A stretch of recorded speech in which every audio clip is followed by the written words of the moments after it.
This is Spinal Anatomy video 3.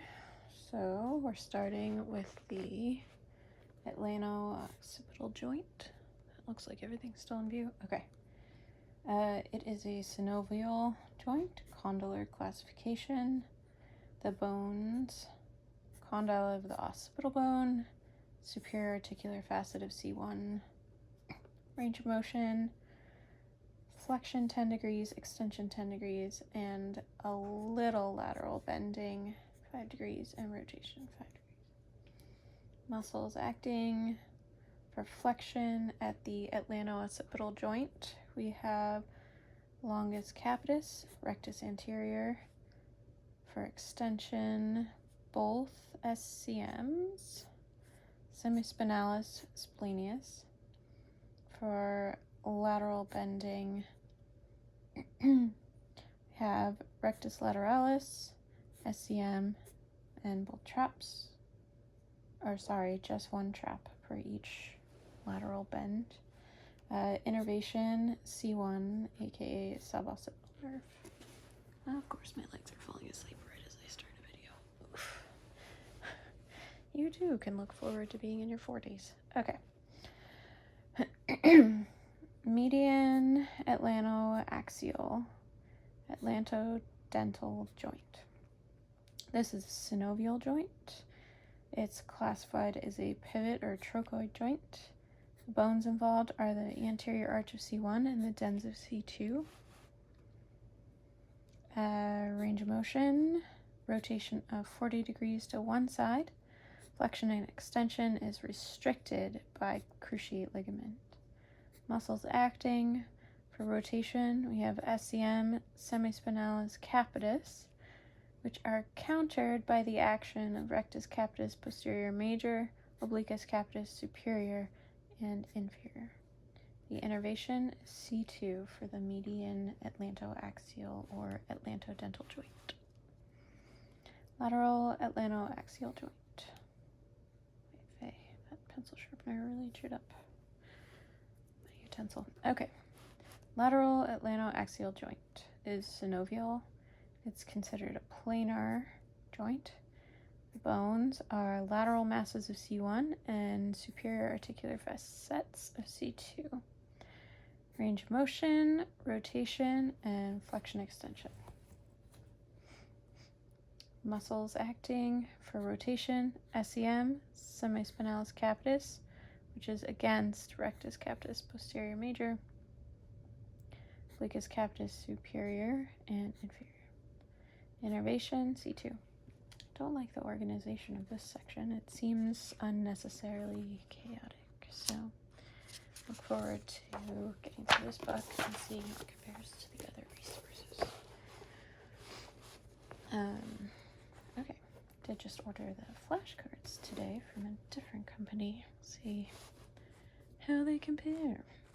Okay, is this in camera? All right. The Z joint, or zygapophyseal joint, is synovial. It's a planar joint. Bones involved, inferior articular facet of superior vertebrae and superior articular facet of adjacent vertebrae. Orientation depends on the vertebrae for the Z joint. For cervical, superior facets face backwards, upwards, and medial. For thoracic, superior facets face backwards, upwards, and lateral. For lumbar 1 through 4, superior facets face backwards and medial in the sagittal plane. For lumbar 5, the superior facet faces backwards and lies in the coronal plane. So we've got a little image here of it's in there. C joint, zygapophyseal joint, inferior articular facet, superior articular facet, IV disc, just to get oriented, fibrous joint capsule. I wonder if we're supposed to know these degrees. Interesting. I'll look at those more deeply later. This is just the first run through. Okay. Range of motion depends on the region. Cervical facet joint capsules are long and loose. Greater movement, especially rotation, flexion, and extension. 50% flexion and extension in the cervical region occurs at the COC1 joint. 50% of rotation in the cervical region occurs at C1, C2, atlantodental. Thoracic facets allow primarily for rotation and secondarily for flexion. Extension is limited by a long sloping spinous process. Lumbar facet joint capsules are short and tight. Rotation and lateral bending are limited.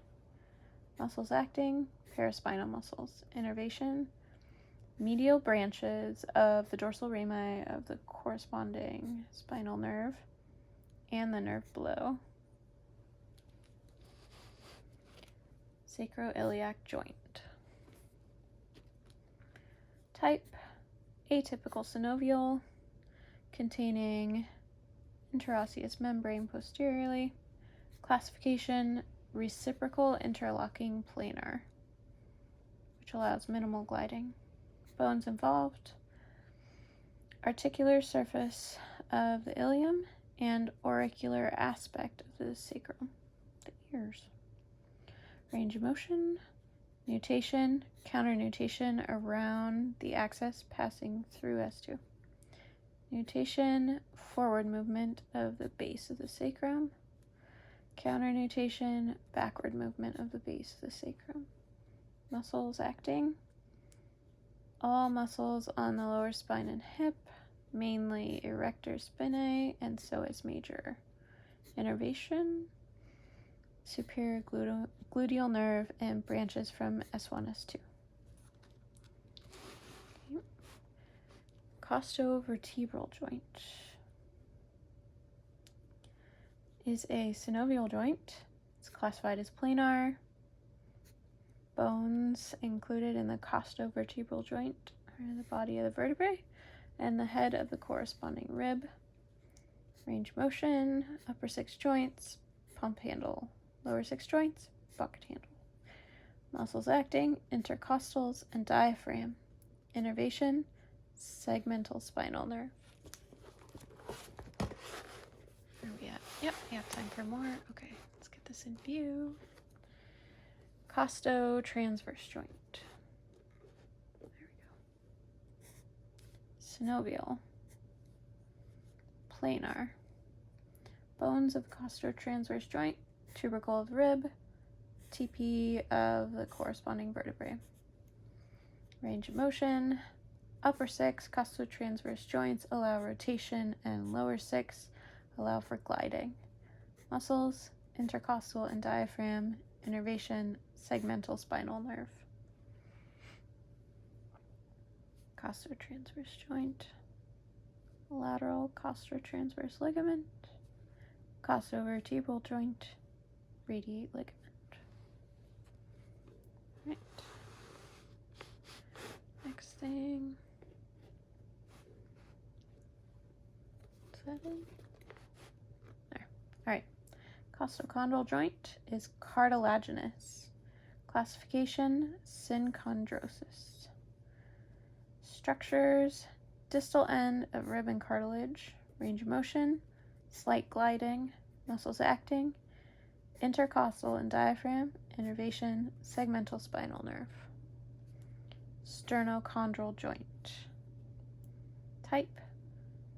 First, it's a primary cartilaginous, and second to 7th are synovial. Structures, cartilage and sternum. Range of motion, pump handle during respiration. Muscles, intercostal. Innervation, segmental spinal nerve. Manubriosternal joint.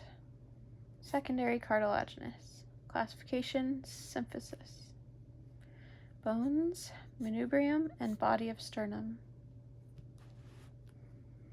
Range of motion, slight increase and decrease angulation during respiration. Muscles, intercostal. Innervation, segmental spinal nerve. all this in? Okay. Xyphosternal joint, secondary cartilaginous, according to this text. Symphysis becomes a synostosis after the 40th year. Oh, I'm there. Bones, body of sternum, xiphoid process. Range of motion, very little, especially for me. Muscles acting, and the xyphosternal joint, intercostals, diaphragm, rectus abdominis. Innervation, segmental spinal nerve. Let's see. It looks like we're there, and that's a good place to stop.